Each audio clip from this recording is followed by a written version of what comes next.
امریکی صدر Donald Trump نے ایران کو دی گئی ڈیڈ لائن ختم ہونے سے پہلے ایران کو نئی دھمکیاں دے دیں۔ کہتے ہیں کہ کل تک دی جانے والی مہلت حتمی ہے۔ ماضی کے برعکس اس بار ڈیڈ لائن میں کوئی توسیع نہیں ہوگی۔ امریکہ اور ایران ڈیل کے بہت قریب ہیں، تاہم معاہدہ نہ ہوا اور بنائے ہرمز نہ کھولی گئی تو کل ایران کا کوئی پل، کوئی بجلی گھر نہیں بچے گا۔ ایران کو ایک رات میں تباہ و برباد کیا جا سکتا ہے، وہ رات کل کی بھی ہو سکتی ہے۔ امریکی صدر نے ایران میں پھنسے اپنے فوجی اہلکاروں کو نکالنے کے لیے کیے گئے آپریشن کو تاریخی قرار دیا۔ ٹرمپ نے جنگ کی مخالفت کرنے والے اپنے ملک کے شہریوں کو ہی بے وقوف قرار دے دیا، ساتھ ہی نیٹو، جاپان اور آسٹریلیا پر بھی کڑی تنقید کی۔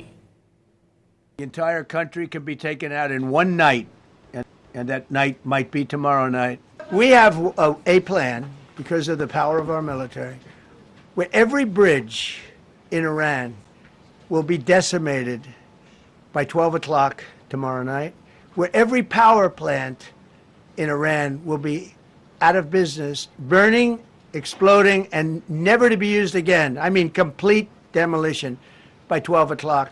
And it'll happen over a period of 4 hours if we wanted to. We don't want that to happen.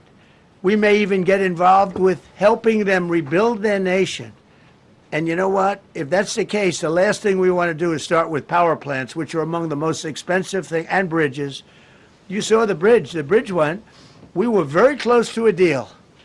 And then I got a call from Mr. Witkoff, Mr. Kushner, and JD saying, I think they're breaking the deal.